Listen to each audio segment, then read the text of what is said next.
네, 시작하겠습니다. 말씀 봅니다. 요한복음 16장 22절입니다. 요한복음 16장 22절 한 절만 같이 보시겠습니다. 제가 번역합니다. 지금은 너희가 근심하나 내가 다시 너희를 보리니 너희 마음이 기쁠 것이요 너희 기쁨을 빼앗을 자가 없으리라. 아멘. 본문 보십니다. 카이 히메스 운 리펜 메닌 에케테 너희들이 지금은 근심을 가지고 있다. 너희들이 지금은 근심을 가지고 있다. 근심을 가지고 있죠. 할린 때 없어 마이 히메스 그러나 너희가 다시 내가 너희를 볼 것이다. 주님이 우리를 보고자 하시는 거죠. 카이 칼레세타이 기뻐할 것이다. 히먼 헤칼디아 너희들의 그 마음이 기뻐할 것이다. 카이텐 카란 히먼 너희의 기쁨을 우데이스 아무도 아이페이 빼앗을 자가 아포 히먼 없다. 너희에게서 너희의 기쁨을 빼앗을 자가 아무도 없다. 라고 하십니다. 우리가 성경을 보면 예수 그리스도 혹은 그리스도 예수 또는 예수 혹은 그리스도라고 기록된 부분이 있습니다. 다 똑같은 말로 알고 있지만 의미가 다르다는 것을 우리는 알아야 합니다. 예수 그리스도는 예수가 그리스도가 되셨을 때 사용합니다. 예수가 그리스도가 되셨을 때 그리스도 예수는 그리스도이신 예수를 말씀합니다. 그리고 예수만 사용한다면 인간으로서 예수를 그리고 그리스도만 사용한다면 하나님의 아들을 말하고 있다는 것이죠. 똑같은 의미의 단어인 것 같지만 그 의미하는 바가 다를 수 있습니다. 동방의 에덴 동산과 에덴 동산 같은 곳이고 같은 의미로 이해할 수 있지만 동방의 에덴 동산은 하나님 앞에서의 기쁨의 동산입니다. 하나님 앞에서의 기쁨이고 동방이 빠진 에덴 동산은 기쁨의 동산이긴 하지만 무엇에 의한 기쁨인지를 알 수 없습니다. 그래서 에덴 동산만 해버리면 하나님 없이 기쁨을 누리는 것입니다. 단어적인 뜻은 주색에 빠져있다. 주색에 빠져있는 것을 에덴 동산이라고 말합니다. 그러면 에덴 동산에 반드시 동방이라는 말이 붙어있으면 하나님 앞에서 기쁨을 누리는 곳이다 라는 것이죠. 왜 이렇게 말씀드리냐면 지금 오늘 본문에서 기쁨에 대해서 이야기를 하고 있습니다. 본문에서 너희 기쁨을 빼앗을 자가 없으리라. 기쁨에 대해서 말씀하고 있기 때문에 과연 우리가 어디로부터의 기쁨이고 무엇으로부터의 기쁨을 누리고 있는지 한번 확인을 해봐야 되지 않을까 하는 생각에서 단어의 의미에 대해서 먼저 생각했습니다. 창세기 2장에서 여호와 하나님께서 그 땅으로부터의 먼지로 사람을 만들었다고 아담을 만드셨습니다. 그리고 만들어진 아담을 동방의 에덴 동산으로 이끄셨죠. 2장 7절에 여호와 하나님이 땅의 흙으로 사람을 지으시고 생기를 그 코에 불어넣으시니 사람이 생명이 되니라. 여호와 하나님이 동방의 에덴의 동산을 창설하시고 그 지으신 사람을 거기 두시니라. 동방의 에덴 동산. 그냥 에덴의 동산만 하면 되는데 왜 동방이란 말을 붙였을까? 동방이란 말은 해가 뜨는 곳이라는 우리의 의미도 있지만 성경은 하나님 앞에서의 기쁨의 동산인 것이죠. 만들어진 사람은 하나님 앞에 있을 때 기쁨을 누릴 수 있는 것입니다. 그리고 만들어진 사람이 있었던 동방의 에덴 동산은 그 사람이 살아가는 데 있어서 부족함이 없었다는 것입니다. 만약 부족함을 느꼈다면 기쁨이 있었을까요? 그리고 그가 느꼈던 기쁨이란 것은 조건에 의한 일시적이었던 것일까요? 아니면 조건 없이 영원속적이었던 것일까요? 요한복음 4장 14절에서 내가 주는 물을 마신 자는 영원히 목마르지 아니하리니 내가 주는 물은 그 속에서 영생하도록 솟아나는 샘물이 되리라. 영생하도록, 즉 살아갈 수 있도록 해주는 샘물입니다. 살 수 있도록 도와주는 샘물이 되는 것입니다. 주님이 주시는 물은 목이 마르지 않도록 솟아나는 샘물 정도가 아니라 살아갈 수 있도록 살 수 있도록 솟아나는 샘물이 되는 것입니다. 이 말씀의 의미는 목이 마르지 않는 물을 주시겠다는 것을 넘어서 샘의 근원을 내 안에 설치해 주겠다는 것이요. 쉽게 말해서 그냥 필요할 때 물만 주는 것이 아니고 필요할 때 한 컵 마시는 그런 물 정도가 아니고 아예 내 안에 샘의 근원을 설치해 버리겠다 이런 의미가 되는 것입니다. 그래서 바울은 이 말씀에 대해서 계속 말씀을 합니다. 내 안에 샘의 근원이 설치되어져 있으니까 샘물이 계속 솟아날 것이고 이로 인해서 나만 마시고 만족하는 것이 아니라 다른 이에게도 나눠줄 수 있고 또 흘려보낼 수 있게 되는 것입니다. 지금 우리는 이 상태가 되어야 되는 거죠. 주님을 생각해 보십시오. 주님은 그 안에 무언가가 있고 그 안에 있는 그 무엇인가 차고 넘쳐서 충만해져서 계속 흘려보내고 있었습니다. 무엇을 흘려보내고 있었을까요? 네, 기본적으로는 말씀을 계속해서 흘려보내고 있었습니다. 그렇다면 기쁨의 근원 혹은 만족의 근원이 누구이실까? 기쁨의 근원. 살아갈 수 있는, 그러면 이 말씀을 또 생각해 보면 우리가 살아갈 수 있도록 힘들지 않고 갈급하지 않고 목마르지 않고 살아갈 수 있게 해주는 무엇인가 있어야 된다는 것을 말씀하고 있죠. 그래서 기쁨의 근원, 만족의 근원이 무엇 혹은 누구이실까? 구약에서는 여호와 하나님이라고 하셨습니다. 그리고 신약에서는 예수 그리스도이십니다. 진리 시대에서는 진리의 성령님이십니다. 다 같은 분이시기 때문에 저희는 한 호칭으로 그리스도라고 말을 하고 있습니다. 기쁨의 근원, 만족의 근원이 없다면 기쁨도 없고 만족도 없다는 것입니다. 물론 근원으로부터가 아닌 다른 곳으로 기쁨을 맛볼 수는 있습니다. 만족을 또 맛볼 수도 있지만 다시 목마른 것이죠. 다시 목이 마르고 다시 또 찾아가야 됩니다. 또 뭔가를 찾아야만 합니다. 그래서 수가성 여인의 이야기는 그런 의미가 되는 거죠. 수가성 여인은 단순히 남편이 다서 있었다, 뭐 도덕적이지 않았다 이런 의미가 아니라 만족이 없는 삶입니다. 만족을 찾아서 이 사람 저 사람 이곳저곳 찾아다녀도 만족을 줄 수도 없고 만족하지도 못하고 있는 상태를 말씀하고 있는 것입니다. 그래서 수가성 여인의 이야기를 통해서 우리에게 하시고자 하는 말씀은 다른 남편으로는 다섯을 만나도 기쁨도 없고 만족도 없다는 것입니다. 내가 내 남편이 누구인지를 모르면 내가 만나야 될 내 남편이 없다면 더 직접적으로 나를 사랑하는 사람이 없다면 나는 만족이 없는 것입니다. 나를 사랑하는 사람, 나를 사랑한다고 하시는 그분이 누구일까요? 그래서 주님은 내가 너의 남편이 되어서 기쁨의 근원이 되어주고 만족의 근원이 되어주겠다라고 말씀하시는 것이죠. 주님이 단순히 남편 정도가 아니라 사랑하는 사람이죠. 사랑하는 분입니다. 내 기쁨의 근원이고 내가 살아갈 수 있는 근원이 되어주는 분이 바로 주님이시죠. 거꾸로 말하면 주님으로부터 나오는 기쁨이 아닌 기쁨, 주님으로부터가 아닌 기쁨, 주님으로부터 나오는 기쁨이 아닌 기쁨은 조건에 의한 기쁨과 만족이라는 것입니다. 조건에 의한 기쁨과 만족. 내가 일을 하면 만족감을 느낍니다. 나에게 뭔가 일이 주어지고 내가 뭔가를 하고 있으면 잘하고 못하고를 떠나서 내가 뭔가를 하고 있으면 내가 만족이 느껴집니다. 그런데 그런 분들은 그 일을 놓게 되면 혹은 그 일을 하지 못하게 되면 시험에 들어버리죠. 이게 우리의 모습입니다. 이런 조건과 상관없이 우리 안에는 기쁨이 있고 만족이 있을 때 살아갈 맛이 나는데 사람을 불러놓고 일을 안 시킨다. 내가 무엇인가 할 수 있고 내 재능이 있는데 나를 써주지 않고 나를 몰라준다. 그러면 자존감이 없기 때문에 자존감이 세워지지 않기 때문에 그곳에 있을 수가 없다는 것이죠. 여러분은 무엇으로 기쁩니까? 내가 할 수 있는 일을 하고 있음으로 만족을 누리고 기쁨을 누리고 행복해야 하십니까? 아니면 그것과 상관없이 내 상황과 내가 하고 있는 일과 내가 가지고 있는 것과 상관없이 기뻐하고 만족하고 또 행복해 하고 있을까요? 생각해 봐야죠.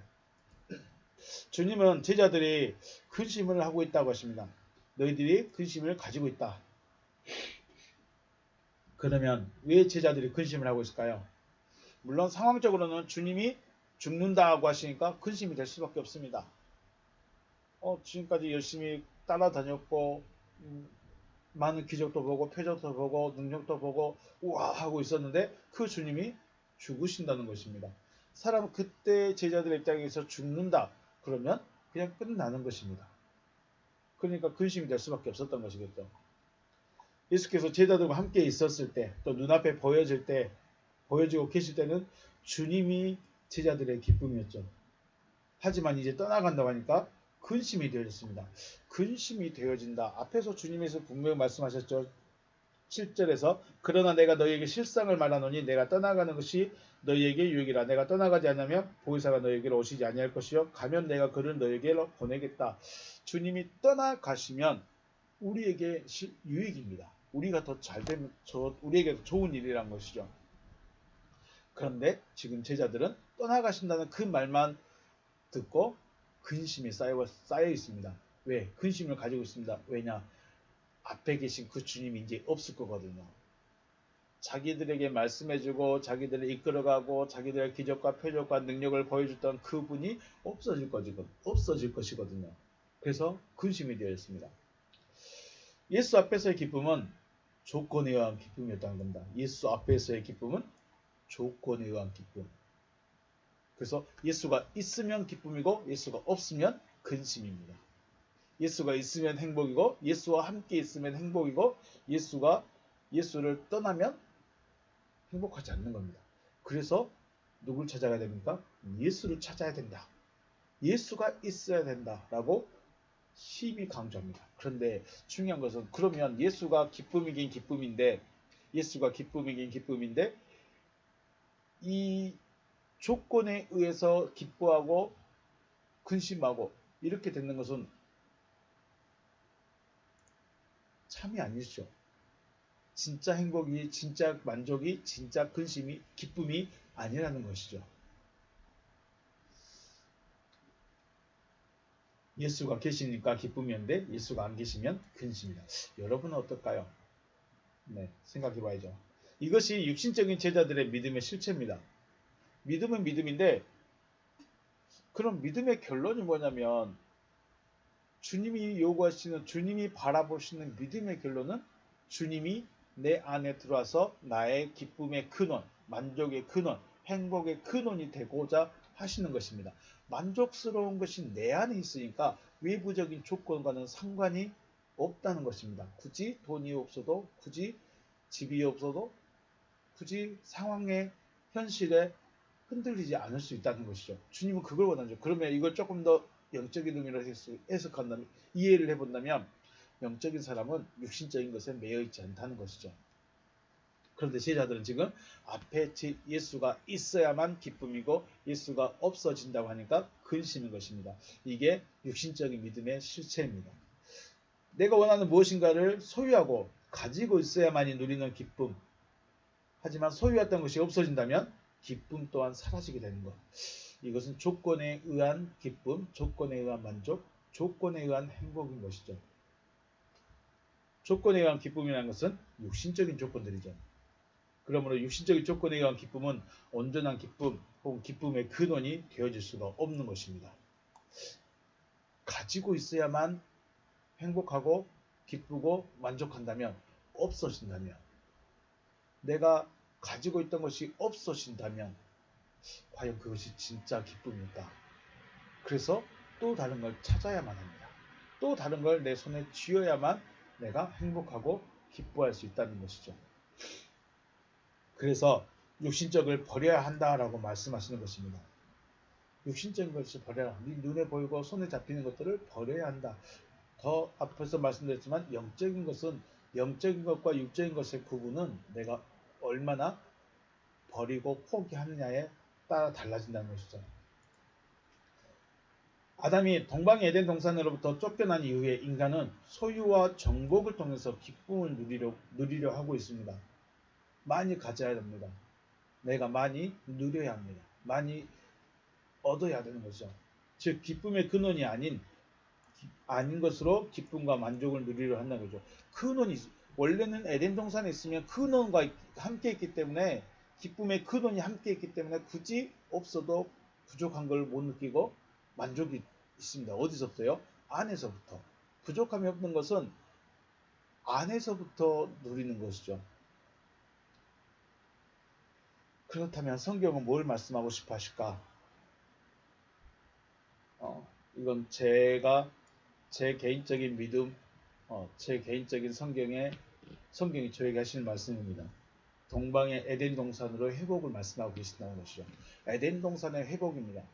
에덴 동산은 여호와 하나님 앞에서 만족을 누리는, 여호와 앞에서 머무는 삶, 여호와 하나님과 함께 하고 있는 그 삶이 에덴 동산인데 지금은 쫓겨났죠. 쫓겨났으니까 내가 일을 해야 되고 내가 기쁨을 찾아야 됩니다. 그런데 찾을 수가 없죠. 왜냐하면 근원이 에덴 동산에 있기 때문에. 기쁨의 근원이 에덴 동산에 있는데 그걸 가질 수 없기 때문에 다른 걸로, 육신적인 걸로 이제 그 기쁨을 누리려고 하는 것이죠. 동방의 에덴 동산이 회복되어지기 위해서는 물론 여러 가지 과정을 거쳐야 하지만 결과적으로는 그리스도만이 기쁨이고 만족이 되어지기 위해서는 소유하고 있는 모든 것이 없어져야 된다는 것입니다. 교회를 하고 있다고, 말씀을 알고 있다고, 밥을 안 먹고, 차를 안 타고, 집을 안 가지고, 공과금을 안 내고 그럴 수 있을까요? 그런 건 아니겠죠. 지금 우리가 말하는 것은 그럼 공과금 안 내고 살 수 있느냐? 그럼 너 차 안 타고 다니고 살 수 있느냐? 그럼 너 자녀 밥 안 먹이고 살 수 있느냐? 라고 질문한다는 것은 정말 너무나 인간적인 것입니다. 중요한 것은 아담이 그 안에서 필요한 것은 채워졌다는 것이죠. 광야에 갈 때도 자기들이 원하는 금고리, 귀고리가 필요가 없었습니다. 근데 그걸 가지고 있었고 또 다 내놓았고 하나님이 이끌어 가시고 먹을 거 마실 거 주셨고 옷이 닳지 않고 옷이 헤지 않고 신발이 닳지 않았죠. 우리는 그 광야를 내가 직접 안 걸었지만 그 광야 이야기를 들으면서 이렇게 살아가는구나. 그런데 정작 우리는 그 광야에 들어가려고 하니까 공과 금은, 차 기름은, 월세는 이것들을 계산하고 있다는 것이죠. 그러면 그 믿음이 어디에 있는 믿음이겠습니까? 영적인 존재로 들어가기를 원하는데, 가나안에 들어가기를 원하는데 정작 육신에 필요한 것들만 계산하고 있다는 거죠. 또 더 나아가 보면 가나안에서는 물론 다 준비된 상태로 하나님이 다 누리게 하셨다는 거죠. 내 손에 무언가를 쥐고 있으면서 그리스도께서 나의 기쁨이십니다라고 한다는 것은 욕심인 것이죠. 욕심입니다. 그래서 십계명을 통해서 율법을 통해서 우리에게 말씀하신 것은 탐심이 있느냐 버리라는 것입니다. 네가 가지고 싶은 것이 있느냐 버리라는 것입니다. 그래서 바울은 로마서 7장에서 탐심을 버려라. 탐심이 나를 죽게 한다. 왜 죽을까요? 왜 탐심이 나를 죽게 할까요? 탐심 자체는 죄이기 때문에 하나님으로부터 멀어지는 것이기 때문에 버려야 된다. 그러면 요한복음 오늘 말씀 16장 말씀과 이어보면 그리스도를 얻기 위해서 나에게 있는 것들을 내 마음에 있는 것들을 포기해야 된다라고 말씀하시는 거죠. 그래야 기쁨을 누릴 수 있다는 것입니다. 그래야 만족을 누릴 수 있다는 것입니다. 그래야 행복을 누릴 수 있다는 것입니다. 이거는 육신이 우리가 상상하는 많아서 많이 가져서 넉넉해서 행복하는 것이 아니라 그냥 기쁨의 근원 자체이신 그분이 내 안에 들어오기 때문에 기뻐하는 거죠. 그래서 사랑하려고 사랑하는 것이 아니라 사랑이기 때문에 사랑하는 것처럼 기쁨의 근원이 내 안에 있기 때문에 기쁨이 되어진다는 것이죠. 여러분, 저와 여러분의 이런 삶이 있으시길 주의 이름으로 축복합니다. 엄마가 일을 가셨다가 돌아오는데 아이가 언니와 장난감을 가지고 놀고 있었습니다. 근데 엄마를 기다리는 아이라면, 엄마가 빨리 왔으면, 엄마가 보고 싶다라고는 그 아이라면 가지고 놀던 장난감을 내팽개쳐 두고 엄마에게 달려가지 않을까요? 보고 싶었으니까, 그리웠으니까, 엄마가 필요했으니까. 물론 지금 다 엄마가 안 보일 때는 장난감이 자기의 놀이고 기쁨이고 만족이지만 엄마가 돌아오면 엄마를 기다렸던 만큼 엄마가 보고 싶었던 만큼 그걸 내려놓고 달려가지 않을까요? 물론 손에 쥐고 달려가서 안길 수도 있겠지만 중요한 것은 엄마에 대한 간절함의 차이에 있지 않나 생각해 봅니다. 여러분, 저와 여러분이 과연 하나님에 대한 간절함, 영의 세계에 대한 간절함, 주님에 대한 간절함 얼마나 될까요? 그래서 밭에 감추인 보와 진주를 찾는 장사꾼 다 같은 의미죠. 진짜를 찾으면 다른 건 내려놓을 수 있어야 된다. 하지만 진짜도 가지고 싶은데 가짜도 갖고 있고 싶다. 이게 뭘까요? 네, 이게 욕심이고 탐심이겠죠. 지금 말씀드리고 싶은 것은 바로 근원에 대한 말씀입니다. 근원, 기쁨의 근원, 행복의 근원, 만족의 근원이 어디 있으며 누구냐라는 것이죠. 우리의 만족, 기쁨, 행복의 근원이 어디 있는가? 우리는 주님이 내 기쁨의 근원이고 만족의 근원이고 행복의 근원입니다라고 말을 하면서 다른 육신적인 것으로 혹은 조건에 의해서 기쁨을 누리고 있지 않을까요? 이게 우리의 믿음의 실상이었고 제자들이 지금 근심을 가지고 있는 이유가 여기 있습니다. 예수가 앞에 있을 때는, 예수와 함께 있을 때는, 예수가 자기들과 같이 자기들 곁에 있을 때는 기쁨 그 자체입니다. 그런데 죽는다고 하니까, 죽어야 된다고 하니까 근심을 가지게 되어버린 거죠. 기쁨의 반대인 근심을 가지게 되어버렸습니다. 조건에 의한 기쁨, 조건에 의한 만족들, 행복들은 그 조건이 되는 것이 사라지면 근심이 되어져 버린다는 것이죠. 주님은 지금의 제자들이 육신으로 계신 자신, 자기 자신을 인해서 기쁨을 누리고 있고 또 자신이 떠나감으로 기쁨이 사라져서 근심하고 있다는 연약한 것을 주님도 알고 계십니다. 그래서 이렇게 말씀하시는 거죠. 지금은 근심을 가지고 있으나 나를 다시 보게 될 때 너희 기쁨이 너희가 다시 기뻐할 것이고 너희의 그 기쁨을 빼앗을 자가 아무도 없을 것이다 라고 말씀하시는 것입니다. 아시기 때문에 말씀해 주시 주님이 모른다면 왜 근심하고 있느냐, 왜 얼굴을 그렇게 하고 있느냐 책망만 하셨겠죠. 그런데 주님은 연약함을 알고 있습니다. 그들의 믿음이 아직 육신적인 것에 매여 있음을 알고 있습니다. 그래서 이렇게 말씀하신다는 것이죠. 그래서 내가 다시 너희를 보리니 너희 마음이 기쁠 것이다. 언제 제자들이 기쁜다고요? 주님을 다시 보게 될 때. 그런데 중요한 거, 주님이 찾아와서 너희를 찾아와 주면 너희가 만나서 기쁠 것이다 라고 하십니다. 그런데 한번 생각해 보십시오. 주님이 부활하셨습니다. 그리고 베드로가 갔고 다른 사람들도 갔습니다. 같이 갔습니다. 그런데 그 주님을 뭐라고 봤습니까? 동산지기로 봅니다. 동산지기다. 엠마로 내려가던 두 제자는 그냥 길 가던 동행에 불과했습니다. 주님을 알아봤을까요? 몰라봅니다. 왜요? 죽었다고 생각하니까. 영으로 임하신 주님을 볼 수 있어야 마음이 기쁨을 얻게 되는 것이죠. 마치 영으로 부활하신다면, 내 안에서 부활하신다면 내가 육신으로 보고 있는 것 같은 그런 기쁨이 내 안에서 솟아나는 것이죠. 육신 대 육신으로 있으면 내가 눈으로 보고 내가 귀 말씀을 듣고 있으니까 기뻤는데 이제는 그 기쁨 자체가 내 안에 들어와 버렸습니다. 그래서 빼앗을 수가 없습니다. 누가 빼앗습니까? 내 마음에 있는 걸 누가 빼앗을 수 있습니까? 빼앗을 수가 없다는 것이죠. 다시 말해서 동방의 에덴 동산으로의 회복이 되어진 것이죠. 어떻게 해요? 기쁨의 근원과 함께 있는 겁니다. 행복의 근원과 함께 있고 만족의 근원과 함께 있는 것입니다. 그래서 요한복음 3장 15절에서 물과 성령으로 거듭나면, 물론 성경에서 거듭나지 아니하면 하나님의 나라를 볼 수 없다라고 하셨는데, 거꾸로 말하면 물과 성령으로 거듭나면 하나님의 나라를 볼 수 있다. 네, 거듭나면 볼 수 있습니다. 거듭난다는 것은 단순히 제가 아기부터 다시 태어나는 것이 아니라 나의 의식이, 나의 생각이, 나의 철학이 바뀌어져 버리는 거죠. 육신적인 생각과 육신적인 것에 머물러 있던 내 생각이 영적인 생각으로 바뀌어져 버리는 것입니다. 거듭납니다. 그러니까 볼 수 있는 것입니다. 그러면 내 생각이 여전히 육신에 머물러 있고 조건에 머물러 있고 보이는 것에 머물러 있으면 주님 나라를 볼 수가 없습니다. 볼 수 없다는 것은 갈 수도 없다는 것이고 누릴 수도 없다는 것이죠. 누가복음 17장 21절에 하나님의 나라가 너희 안에 있다. 하나님의 나라는 여기 있고 저기 있던 것도 아니고 눈에 보이게 임하는 것도 아니고 너희 안에 있다라고 하십니다. 이 말이 이 말씀입니다. 요한복음 말씀이나 누가복음 말씀이나 똑같은 말씀입니다. 너희 안에 있다. 하나님의 나라는 어디 있다? 너희 안에 있다. 그래서 그 기쁨을 빼앗을 자가 없다고 하시는 것이죠.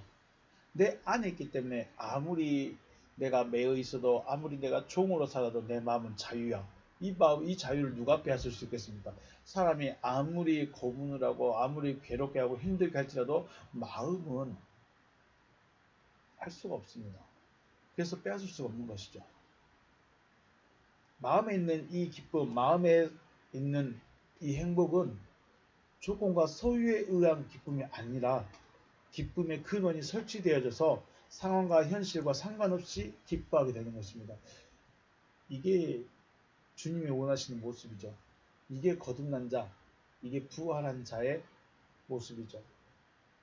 기쁨의 근원이 내 마음에 있기 때문에 아무도 빼앗을 수 없습니다. 기쁨의 근원이 내가 손에 잡고 있으면 손에 잡고 있던 걸 뺏겨버리면 근심이 됩니다. 내가 가지고 있던 것이 없어지면 근심이 되어버립니다. 하지만 마음에 있기 때문에 누가 가져갈 수도 없고 볼 수도 없고 빼앗을 수도 없다는 것이죠. 내 안에 임하신 주님의 기쁨으로 기뻐하기 때문에 조건에 의한 기쁨이 아니라는 것입니다. 기쁨의 근원, 행복의 근원을 얻고자 한다면 내 손에 쥐고 있는 혹은 마음에 가지고 있는 것을 버리고 포기해야 된다는 거죠. 이것을 우리는 나의 죽음이다 라고 말합니다. 우리가 죽는다는 것은 단순히 육신의 호흡이 멈추는 것이 아니라 바로 이 육신만 바라보는 내가 눈으로 보고 손으로 잡고 느끼고 있는 이것들의 감각에 의한 것들이 죽어져야 된다라고 하는 것입니다. 그런데 요한계시록 9장 6절에 보면 그날에는 사람들이 죽기를 구하여도 죽지 못하고 죽고 싶으나 죽음이 그들을 피하리로다 라고 말씀하십니다.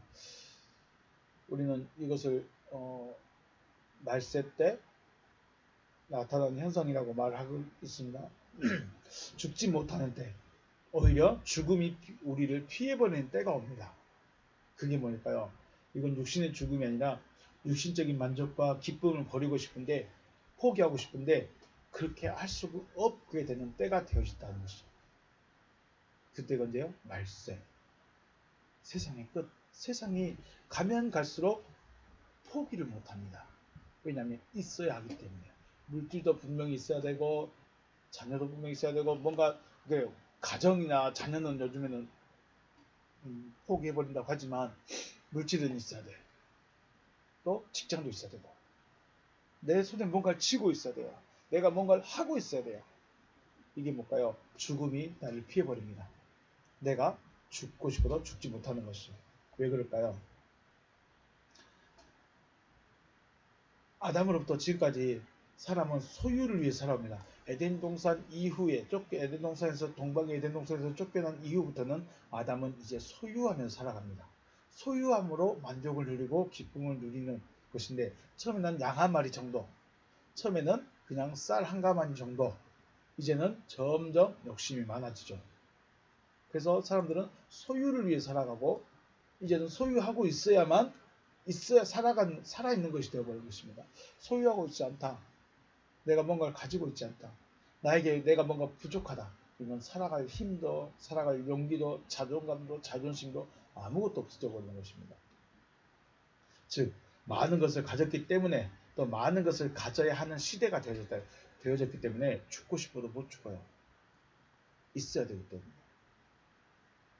다른 사람이 가진 만큼은 아니더라도 나도 필요한 만큼 가지고 있어야지. 내가 손에 꼭 쥐고 있어야지. 이래서 죽고 싶은데 죽을 수가 없습니다. 오히려 죽음이 피해버린 것처럼 되어버리죠. 그래서 스스로 죽을 수 없는 시대라고 하는 것입니다. 그래서 우리는 거듭나야 한다는 것이죠. 거듭난다. 생각이 바뀌는 것입니다. 거듭난다는 것은 생각 자체가 육신적인 것을 바라보던 생각에서 영적인 것으로 바뀌는 거예요. 이게 바뀔 수 있을까요?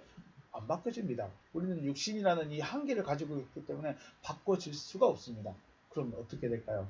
그것을 주님이 오셔서 해주셔야 된다는 거죠. 그래서 내가 다시 너희를 볼 것이다.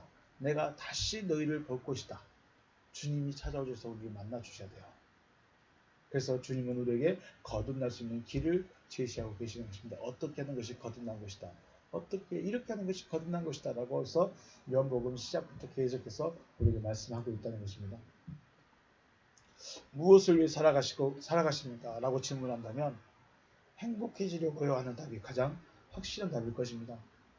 물론 자녀를 위해서 살아갑니다. 나를 위해 살아갑니다. 여러 가지 이유, 여러 가지 다른 목적을 말할 수 있지만 근본적인 것은 내가 행복해지려고, 내가 만족을 누리려고, 내가 기쁨을 누리려고 살아가지 않겠습니까? 그렇다면 행복해지기 위해서 무엇을 하고 계실까? 여러분은 오늘 하루의 행복을 위해서, 오늘 하루의 기쁨을 위해서 여러분은 무엇 하셨습니까? 운동도 하고, 청소도 하고, 돈도 벌고, 취미 활동도 하고, 다른 사람들도 만나보고, 많은 이야기도 해보고, 속에 있는 우라통 같은 것도 다 쏟아내보고, 등등등을 많이 할 것입니다. 근데 정작 동방 에덴 동산에서는 아무것도 없어도 기쁨이 있었습니다. 왜냐하면 그 자체가 기쁨의 동산이니까. 가지려고 하지 않아도 기뻐합니다. 가진 것이 없어도 기뻐했습니다. 그냥 있는 것으로 만족할 수 있었습니다. 하지만 이제는 더 많은 것을 하여야, 더 많은 것을 가져야, 더 많은 것을 소유해야 기쁨을 누리고 있는데 이것 자체가 우리가 속고 있다는 것이죠. 육신에게 속고 있다는 것입니다. 그러나 우리는 전혀 이해를 하지 않고 전혀 받아들이려 하지 않고 전혀 관심 없습니다. 일단 육신적인 건 육신적인 것이고 영적인 건 영적인 것이다 라고 생각할 수 있는데 육신적인 것을 가지고 영적인 것을 얻을 수는 없다 라고 말씀하십니다. 너희가 근심하나. 자, 지금 여러분은 근심을 가지고 있습니까? 무엇 때문에 근심을 가지고 있습니까? 결국은 뭔가 안 맞다는 거죠. 내 마음에 만족이 안 된다는 것입니다. 내 마음에 안 맞다는 것입니다. 그래서 근심입니다. 근데 그 근심이 무엇 때문에 왔는가? 조건 때문인가? 아니면 내가 가지지 못해서인가? 이걸 찾아봐야 될 것이고, 내가 다시 너희를 보리니 너희 마음이 기쁠 것이다 라고 하셨습니다. 주님을 만나면, 주님이 내게 찾아오시면 내가 기쁨이 회복되어야 됩니다. 기쁨의 근원이 내 안에 들어왔기 때문에 내가 만족을 해야 합니다. 행복해져야 됩니다. 아직 안 됐다면 내게 찾아오신 주님을 아직 만나지 못했다는 또 하나의 반증이 되겠죠. 그리고 너희 기쁨을 빼앗을 자가 없으리라. 아무런 조건, 아무런 상황과 현실에 의해서 기뻐하는 것이 아니라 상관없이 내 마음은 기쁘다는 것이죠. 우리가 찬양만, 입술로만 난 항상 기뻐, 난 항상 싱글벙글해 라고 할 것이 아니라 진짜로 기쁨의 근원에 의한 기쁨, 만족의 근원에 의한 만족, 행복의 근원에 의한 행복 누리실 수 있는 여러분과 제가 되시기를 주님의 이름으로 축복합니다. 네, 오늘 여기서 마치겠습니다. 수고하셨습니다.